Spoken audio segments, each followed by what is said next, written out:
the SDF and Turkish-backed forces. Is there any sort strikes that CENTCOM announced? No changes to force posture in Syria or Iraq. What requests exactly has the DoD received from FEMA or from California in terms of sending helicopters, military service members? And then a question on the Houthis. The Houthis are claiming that they attacked Truman again today, and also that that Central Command struck Houthi sites ahead of the January 8th strikes that CENTCOM announced. Thanks, Heather. So on the Houthis, again, really shocked by their disinformation on striking our ships in the region. There have been no attacks on our ships.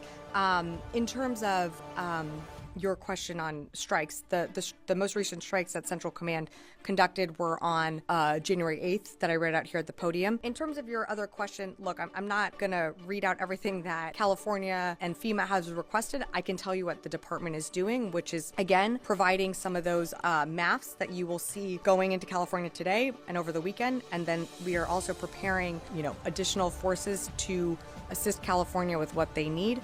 You heard the president speak to that's our 500 personnel, additional Navy helicopters that are going to knit into California's response to these fires. I direct you to the defense.gov website, which lists out everything that we provided in that package yesterday. And Raheem, Kurdistan TV. The Syrian Democratic Forces are suggesting if the US and French troops are deployed to the northern Syrian border, they can diffuse the conflicts between the SDF and Turkish-backed forces.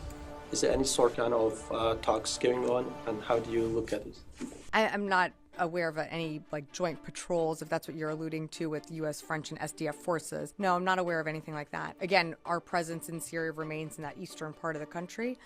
We partner with the SDF. Obviously, our longstanding mission to defeat ISIS in Syria remains, but I don't think there's any truth to those reports.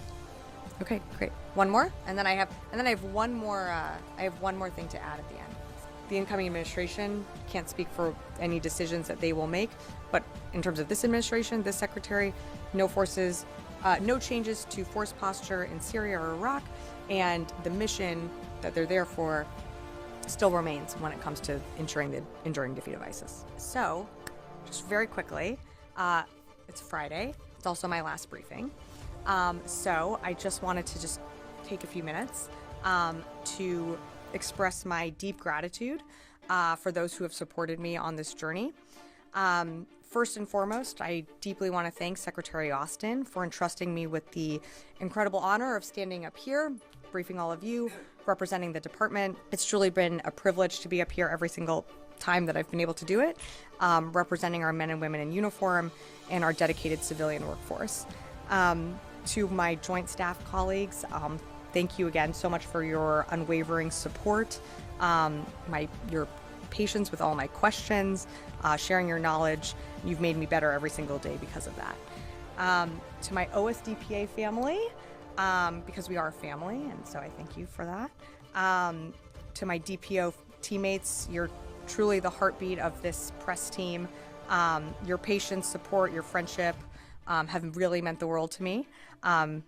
You've challenged me, you've pushed me, you've given me confidence to stand up at this podium and to represent you all.